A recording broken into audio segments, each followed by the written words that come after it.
Hello, fellow risk takers, and welcome to my worst investment ever. Stories of loss to keep you winning. In our community, we know that to win in investing, you must take risks, but to win big, you've got to reduce it. Ladies and gentlemen, I'm on a mission to help 1 million people reduce risk in their lives. And I want to thank all my listeners in Utah for listening today. Fellow risk takers, this is your worst podcast host, Andrew Stotz from A Stotz Academy, and I'm here with featured guest Jeff Holman. Jeff, are you ready to join the mission? I am. Let's do it. Let's do it. Yeah, well, let me introduce you to the audience. Jeff Holman, founder of Intellectual Strategies, is revolutionizing legal support for startups and scaling businesses. His fractional legal team model provides expert legal guidance without the cost of a full-time team. With expertise in engineering, law, and business, Jeff helps companies navigate complex challenges, ensuring they can grow with confidence. Jeff, take a minute and tell us about the unique value that you are bringing to this wonderful world. Yeah, I'd love to, but I might have to make a request of, can you do that voice for me, like on, I don't know, one of our videos or something? I, I think I It's think a I great I, intro. I think I can provide you with a great clip of your bio. Jeff Holman, founder of Intellectual Strategies. Nice. I love it. I love it. Yeah, no, thank you for having me. I'm super glad to be here. And so a little bit of background about me, just briefly. You mentioned engineering, law, business. I don't know if it's because I love learning or because I couldn't figure out where I wanted to be, but I really do I love working with innovators. And what I've done is I have uh, kind of traversed through big law, private practice, in-house practice with companies, and really arrived at a point where I think we've designed an approach that works extremely well for small and scaling businesses to get access to a full legal team on a fractional basis. So that's really what we're doing from a career standpoint right now. It's interesting because like I have some business I do, which is a fractional, you could call it fractional CFO. It's not really that, where I go in and basically help them set up things from a CFO perspective. Mhm. And but when I look at legal, I feel like legal's more suited to that because I'm not gonna hire a legal guy to work on my team. And but whereas I probably do need to hire that finance guy, that accounting guy. And I'm just curious, like, how did you get started in it, and how are things going? And maybe one other question related to that too is like, what are the common things that people are using your services for? Yeah. Okay. So how do I get started? How's it going? And common services. Let me see if I can tackle all of this. So, and I think you're right. There are a lot of people who have gone into the world of fractional in finance or marketing, and it's very common. It all depends on the stage of business you're at. Legal, like a lot of things, is maybe a little bit behind and is adopting this model a little bit later than some of these other disciplines. But it's coming along, and it really is a great way to practice. So how did I get started? I kind of grew into it, I would say. I went in-house at one point. I had this plan when I went and got my MBA. I said, I want to do more than just work with inventors and patents, because that's what I was doing for 12 or 15 years.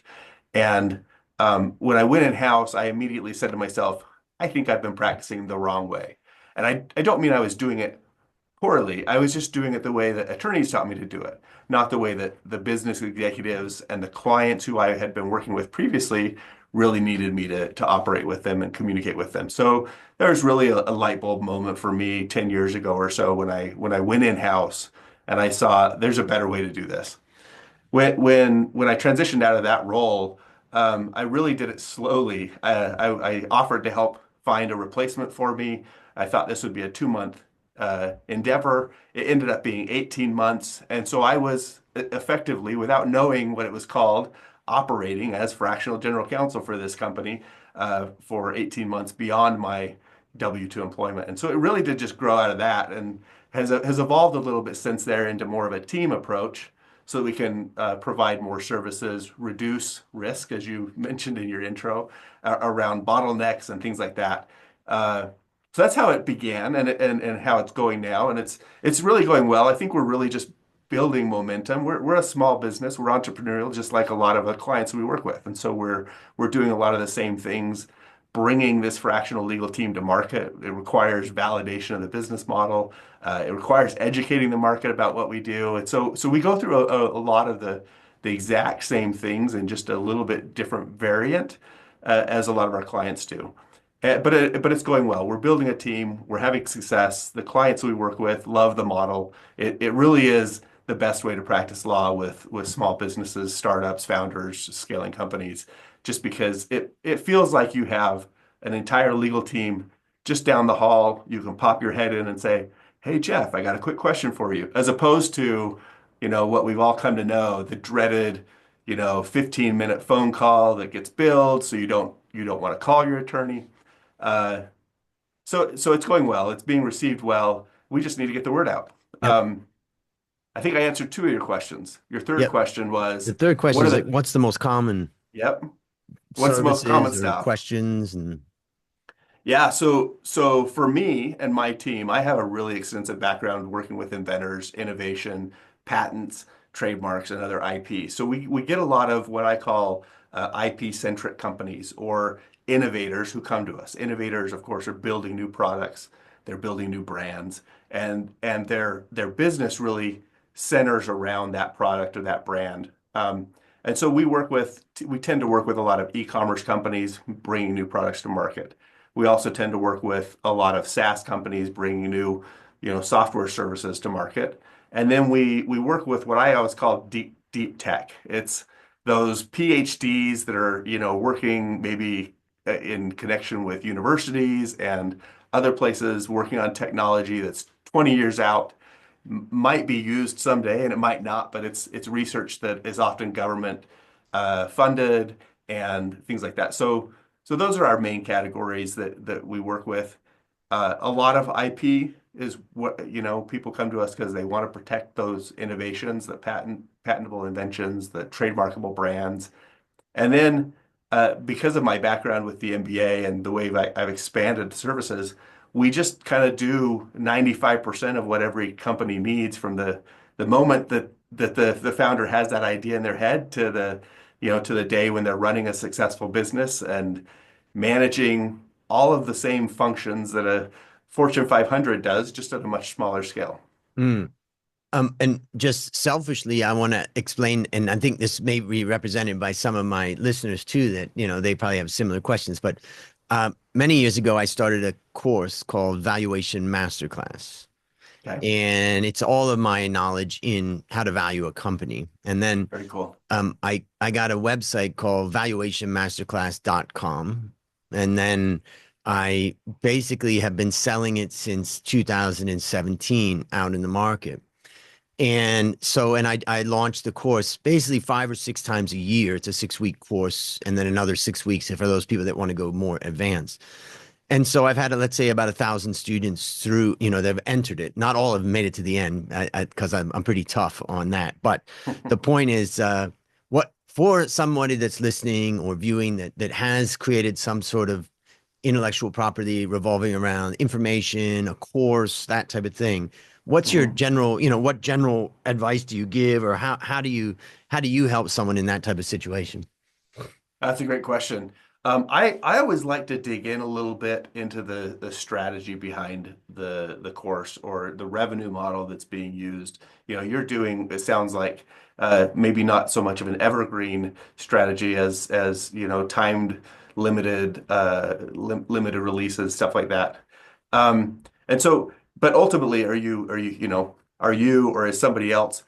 Is the objective to build this course and eventually sell it, or is it to build it and run it for a while? I That's going think to I help. think I think eventually sell it because at some point, Okay. I mean, I've been teaching this topic for 32 years, and I'd say I got another 10 years in me probably that I love to do it, and I'm improving it all the time. And I believe that I've named it in such a way that there's plenty of firms out there that do have courses that would like Hmm. to add on something that has this level of intensity and all that.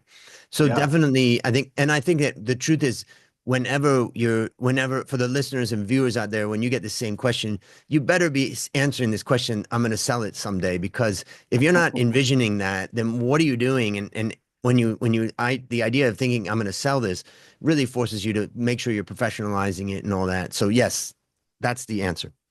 Yeah, and I love to hear that because I think you're right. In the end, you do need a final destination, whether that's you selling it or passing it on to family or something, that makes a difference. But when people say I'm going to sell this, whether it's an online e-learning course or whether it's an e-commerce company, whatever it is, that automatically triggers for me the thought that one of the most valuable assets in your business, of course, everything you developed is valuable. It's all your IP, it's copyrightable, stuff like that. But one of the most valuable assets in your business at that point of sale is going to be your brand, and that's protected by trademarks. Mm. So to the extent that you can have a trademark registered for your business in the locations that you and I are in different geographic locations, so wherever your buyers are going to find value in those trademark registrations, to the extent that you can have those, statistically your business will sell for much more money with with a registered trademark than it would without. And so that's just one multiplier that you can use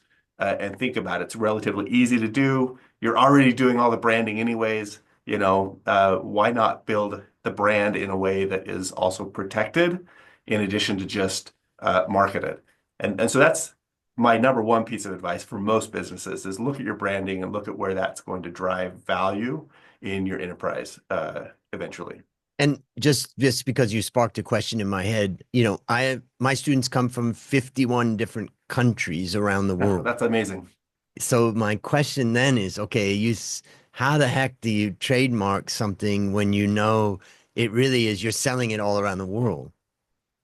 Well, And you're a small business. yeah, It's not yeah, like you. yeah. So, like a lot of my companies, I think what you're driving at is budget constraints, right? You can go out and patent something or trademark something in every country if you wanted to, but the costs are astronomical. It Mm, doesn't make sense. When I used to work for doing patent portfolio stuff for IBM, we would file, even uh, their most important patents that we would work on, if they decided to file them outside the United States, they would file in one, two, maybe three other countries. I've had small businesses come to me and they're like, I want to file patents or trademarks in these 25 countries. And my response is quickly, no, you don't. That's not feasible. That you'll be spending $250,000 just on filings alone, and then you've got maintenance fees every year. So it's a great question. What you're going to want to look at is where are the centers of revenue for you or the centers of activity. Now you have 51 countries that clients and students are coming from, which is fantastic. That's great reach. I mean, mm. that shows that you've done something pretty cool. Uh, but there are probably some central countries or some main countries where your students come from, where your eventual acquirers, if you're going to sell this company, where they're located. The US is obviously a big market for these types of things, but for what you're doing, it might be that some of the other financial hotbeds would be cool places to get trademark registrations. And that might be Hong Kong or somewhere in, London or wherever those places are. Those are the countries I would look at and see and try to balance, of course, the cost with the benefit ultimately. And So, and the but Go ahead. oh, I was just gonna say, but in your case, I wouldn't be surprised if you picked, three or four or five countries to get trademarks in. Trademarks are a lot less expensive to obtain Mm, than patents are, and so that's probably a realistic reach for something yeah. like what you're doing.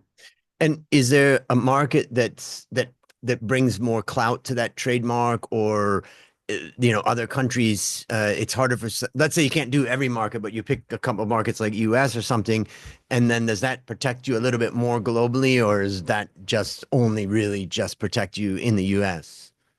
Well, I mean, the technical answer is you can only enforce trademark rights in the country in which they're issued, right? But like with a lot of our e-commerce clients, if you can lock down trademark rights in the US, you've effectively captured most of the market for most products out there. And there's, while somebody might go off and manufacture in Vietnam or Mexico or China or wherever, they want to bring that product and that brand into the US. And if they can't do that, it's a totally different economic calculation for them. So certainly, yeah, you can lock that down. Another point that brings up, though, is some countries like the US require that there is actual interstate commerce activity in order to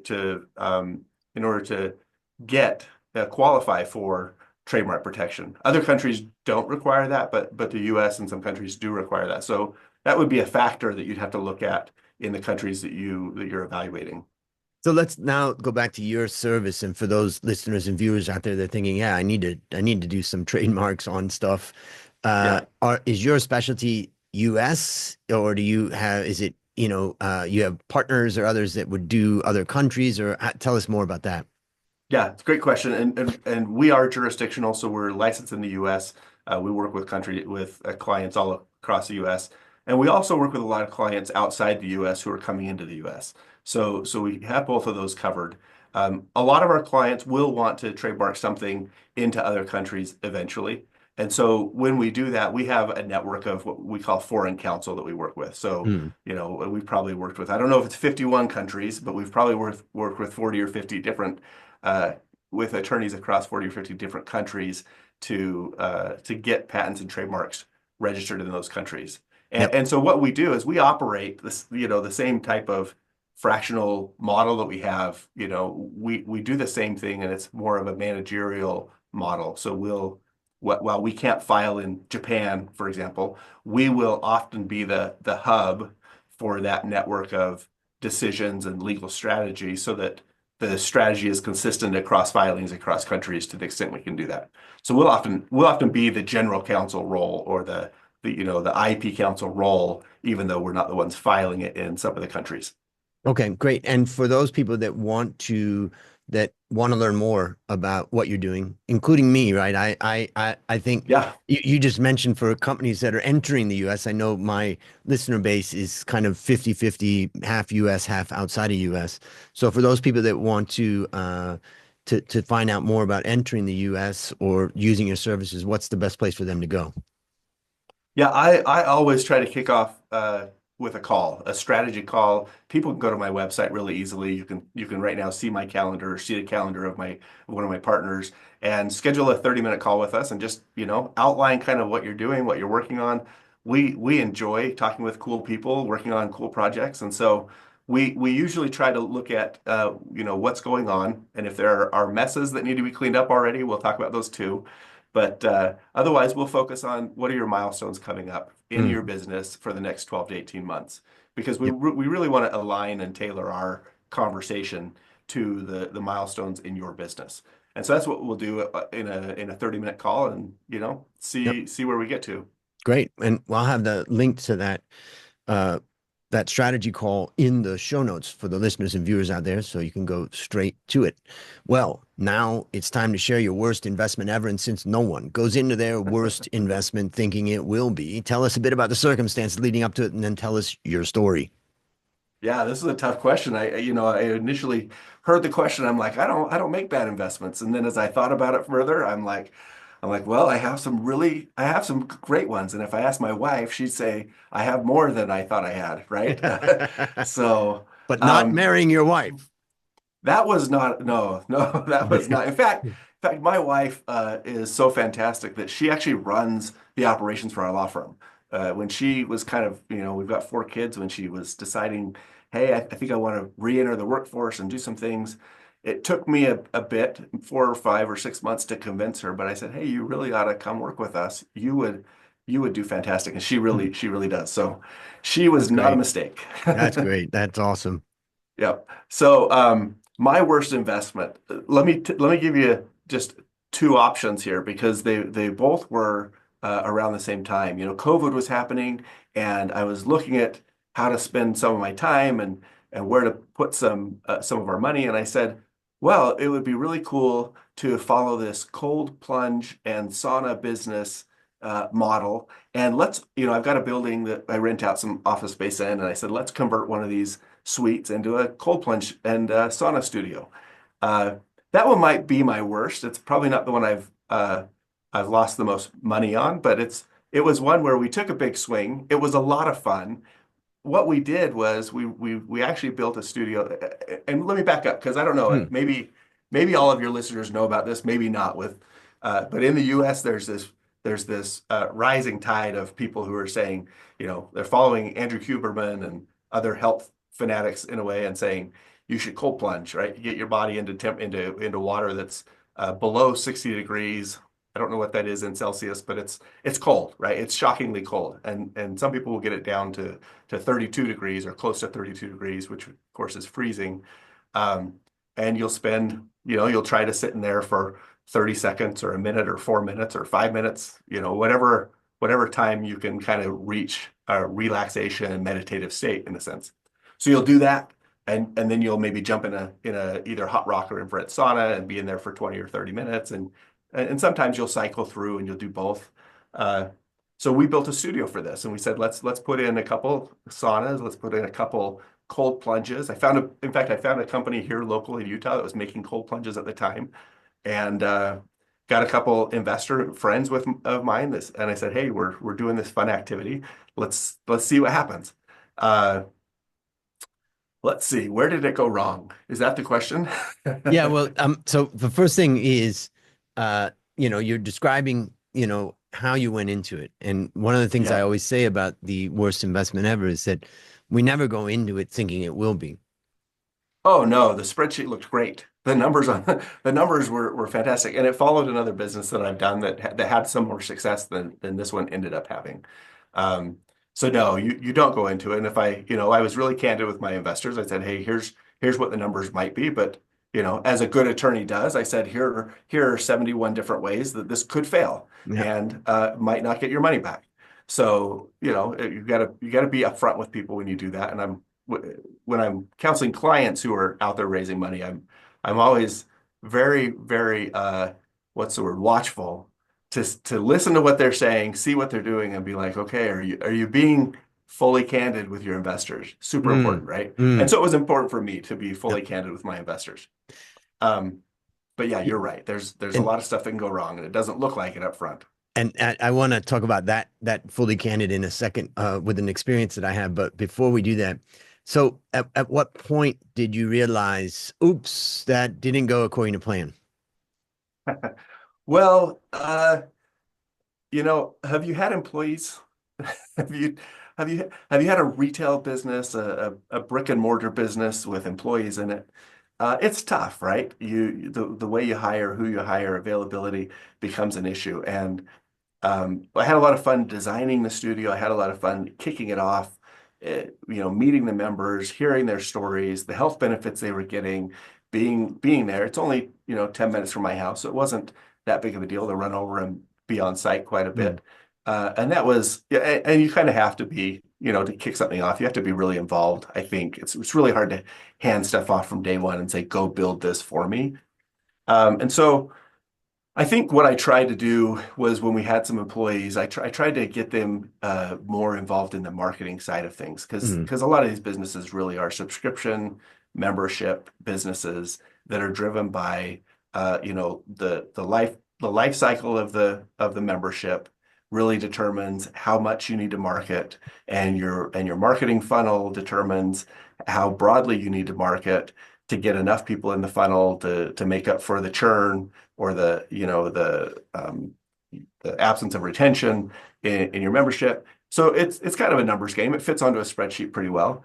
But what doesn't fit onto the spreadsheet is the I'm going to say apathy. I don't think any of my former employees are going to listen to this, but the apathy of employees Mm. towards your business objectives, right? And so helping train and incentivize people to do some of those marketing activities was where we ran into the obstacles in this business, frankly. Mm. One of the things I always admire about McDonald's is, they like, if you could say apathy, like a 16-year-old working in a McDonald's is like the least devoted to McDonald's and his future or her future there. And yet they do it through all these systems and stuff. But when you start a small business, you just don't have the resources to build out this amazing system for people to follow. And therefore, it kind of it kind of falls apart. The other thing is, I think, and I face this challenge. I know that many of the entrepreneurs that listen and are doing startups face the same challenge, is that you hire all these people and you get excited about the operations of the business. And then you realize, holy crap, I got to do a lot more marketing. All right, everyone, I want everybody here to start marketing. Well, none of them are marketers. None of them are sales. I hired him because he's good at, counting money, or whatever. Yep. And then it's like, then you run into this next wall is that, there's like this level of marketing that has to be done. Mhm. Whether you're small or large, it doesn't matter. There is this level of marketing that has to be done. And if you don't do it, eventually you just can't capture the market. And is is that what you'd say, did you in as far as the marketing's concerned, or how would you say the final blow was?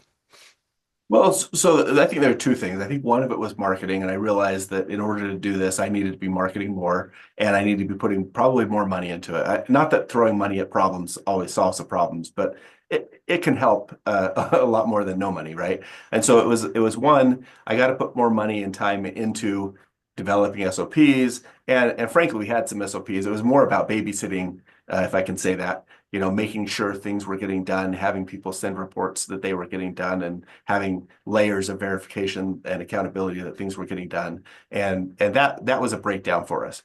The maybe the final nail in the coffin for us was, and we had members, right? We had people who were coming and paying and enjoying the studio, and people Mm, were sad when it eventually did close. But the final nail in the coffin for this business was when there was a proliferation of other studios, brands, franchises, all popping up, announcing plans to open within a mile, 2 miles, 5 miles of our studio. And I just said, we're not really making it work. We're break even, which is mm, better than a lot of businesses do, but break even doesn't justify, continuing to operate a business very well, especially when you've got new market entrants coming in that are going to be throwing quite a bit of money at building their own base, which is, let's face it, for a cold plunge studio, there is somewhat of a limited market segment for that. Not mm. everybody wants to be dipping themselves into an Torturing ice cold themselves. bath.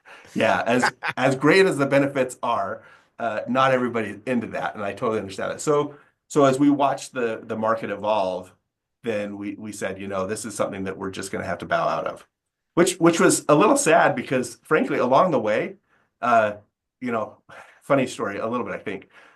Funny to me, looking back, right? I opened, and the first thing that happened, we had kind of this soft opening, we call it, right? The studio's opening, we're inviting some people in, we're hosting some local businesses to bring their teams in for team events, just to get the word out. And a few weeks into our soft opening, somebody came in and, carrying his clipboard or whatever, and he says, hello, or, I need to talk to the owner. I'm from the local county health department. And I'm like, oh, great, welcome, coming in. Let me share with you what we're doing. And he said, well, we've got to shut your studio down because we've got to regulate your swimming pools. Now, mind you, I had bathtubs. Now they're fancy bathtubs and had chillers on them and filtration and ozone generation and stuff like that, right? But they're bathtub size tubs. Mm. And I said, oh, I think you're mistaken. We don't have swimming pools. We have tubs here. They're individual tubs. And he said, well, according to the Utah State administrative regulations for swimming pools, these are swimming pools. And if you don't know the rules, which of course a lot of us don't, swimming pools, you have to have a lifeguard on duty at all times for a swimming pool. The edges of your swimming pool have to be between like 8 and 19 inches above ground or something like that. And you have to have, automated chlorination in your swimming pools. And you have to have a Virginia Baker drain on your swimming pool because at one point somebody, a U.S. senator or congressman's granddaughter was unfortunately, passed away due to unsafe drainages in swimming pools years ago. And so so you have to have all this stuff. It's not a bathtub does not qualify for that. So I actually, with my background and some of my connections, we went through and we actually made changes to the Utah state health regulations regarding swimming pools and met with the county, met with the state regulators. We made those changes and it took a while and we had to operate differently in the meantime, which was a hit to us. But we were successful and eventually those changes also got passed through the legislature, which maybe was an unnecessary level, but the legislature essentially passed a bill to mandate the changes that I had drafted for Mm. the state health departments. So it was a ton of work, right? Like we were changing the industry, and I think we And you made were some really helping good the industry. changes. Oh yeah.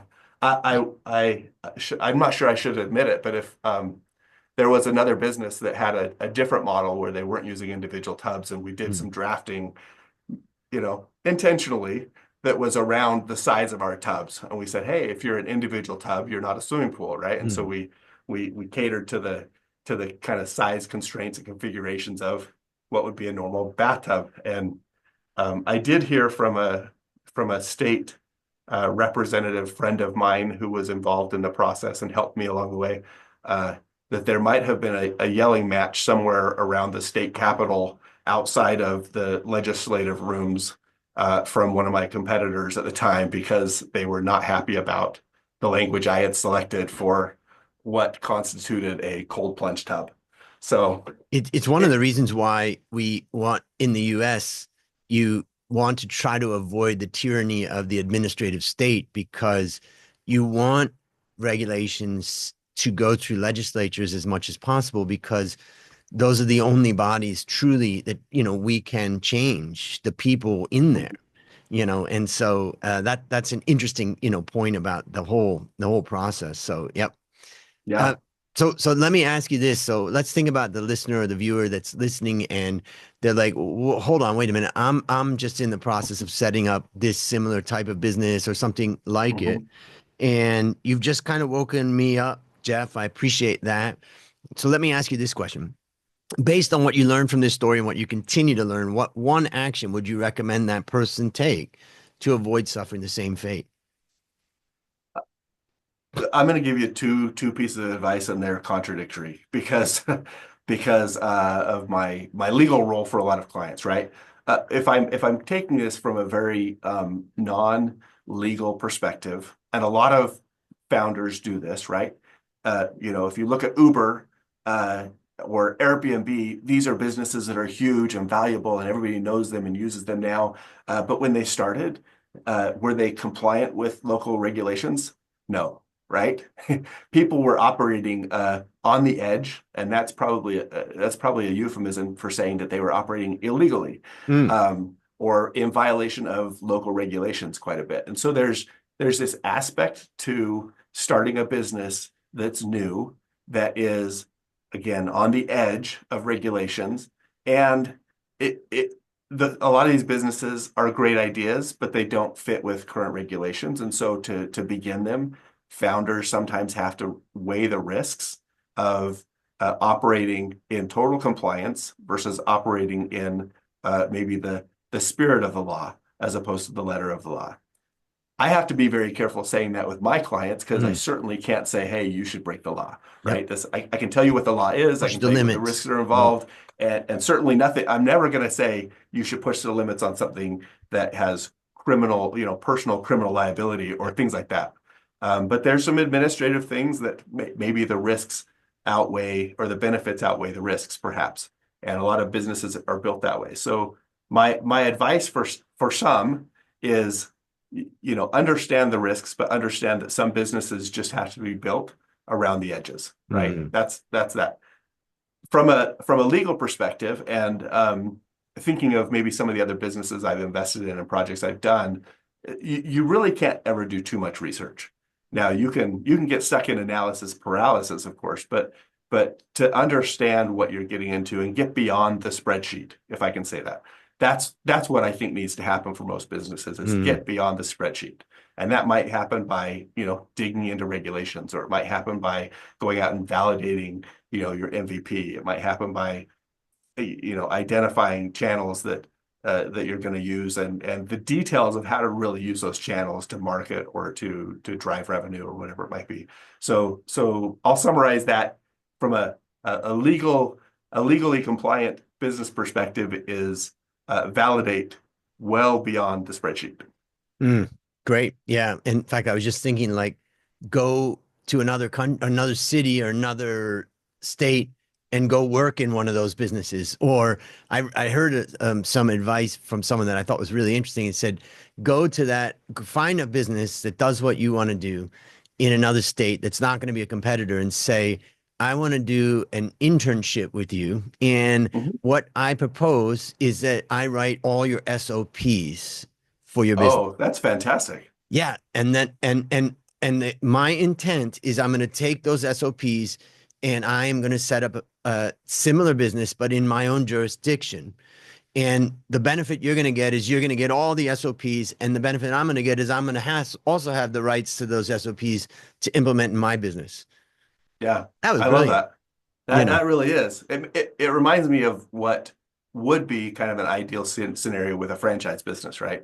My wife and I own another business. It's a franchise. It's a fitness boutique type of studio, and it has some of its own complications, but in theory, that's what you should be getting with a franchise. That's why you would probably be willing to pay more. But again, even with a franchise, I would say the same thing. Get beyond the spreadsheets and validate, and go and visit those franchise locations that maybe are non-competing with yours or a little bit further distance than your customer base would be. That's great advice, Andrew. Yeah, and it comes from Cody Sanchez in her book Main Street Millionaire, where she's talking about buying out existing businesses. And if your answer to that question about oh, but Andrew, I don't have time to go and work with that other company. Well, then how are you going to have time to do it in your own business, right? So, Well, yeah, that's the first time founder syndrome, right? You're yeah, going to learn that lesson, whether you learn it yourself or you learn it from people who've been down that path, or in some cases, hopefully from some legal and financial advisors that are around you. there's a great saying that has so much truth as we get older is pay me now or pay me later. And Yes, yes, you're gonna pay. It's a little bit. Facebook ads is like that, right? You want to learn how to do Facebook ads on your own? Well, it's $40,000 to do that yeah, of yes, it is. experimentation. Or you wanna have someone else do it. Well, that's $40,000 to hire them to do it. You're Yes, gonna pay either way. yes, we've done both, and Yeah. and I agree with you. So before I ask you this question, it's about, what resource you'd recommend. I'll recommend the resource of that Main Street Millionaire book, which I listened to as an audiobook, and that advice came from that, and I think it was really good. But let me ask you, what's a resource that you'd recommend for the audience? Well, in addition to holding a strategy call, if your audience wants to do that with us, which I'm more than happy to do, there's a book out there by Gino Wickman, right? It's Traction and Rocket Traction. Fuel. He's got his two books. I can't, I've read a lot of books about strategy. In fact, my transition from being a patent attorney to more of a general counsel attorney working with startups and on a broader scale really was triggered by trying to figure out how to align intellectual property assets, patents, trademarks, copyrights with business objectives and strategy. And so I kind of went down that rabbit hole for a long time. I've done a lot of stuff. And the thing I really like about his books, Traction and Rocket Fuel, are the simplicity with which they break down and implement strategic principles. He doesn't Mm, necessarily call it that, but that's what he's doing for businesses. If you could follow his what is it, his rocks and his quarterlies and his right people, right seat, all of those frameworks. He's really creating strategic alignment in the business, and every business needs that, regardless of size or stage. They need strategic alignment, and sometimes, in my world, the businesses who are pivoting need to do that incrementally and iteratively because the business that you're operating today might not be the business that you pivot to tomorrow. mm, mm. So that great advice. And Gino Wickman, I haven't had him on the show, but I think I got to do that. He wrote Traction, which is called Traction: Get a Grip on Your Business in 2012, I believe. It's got 4.6 out of 5 on Amazon with almost Yeah, 9,000 reviews. So very, very good. I've read it. It's excellent. And then Rocket Fuel is his other book, which came out in, when was that? 2015. And yeah, and that one is rated 4.6 out of 5 with about 2,000 reviews. So both of those are exceptional books, and I'll have links to those two in the show notes. So, last question: what's your number one goal for the next 12 months? my goal for the next 12 months is to build my law firm. So the fractional legal team stuff we're doing, we're the only law firm I know that's doing it in the way we're doing it. But every law firm who works with startups and small businesses should be doing it. I'm an advocate for that. I've created masterminds around that. I hope that the market adopts that. while it may present competition, there's no end to the number of clients who need what we're doing. And so growing our business is my objective, but also evangelizing the fractional legal team model is the secondary and, also aligned goal that we're trying to get out there. Exciting. Well, listeners, there you have it. Another story of loss to keep you winning. Remember, I'm on a mission to help 1 million people reduce risk in their lives. As we conclude, Jeff, I want to thank you again for joining our mission. And on behalf of A Stotz Academy, I hereby award you alumni status for turning your worst investment ever into your best teaching moment. Do you have any parting words for the audience? I just want to say thanks, Andrew, for having me. And I'll leave you with the slogan that I adopted 15 years ago: innovate with confidence. And that's a wrap on another great story to help us create, grow, and protect our wealth. Fellow risk takers, let's celebrate that today we added one more person to our mission to help 1 million people reduce risk in their lives. This is your worst podcast host, Andrew Stotz, saying, I'll see you on the upside.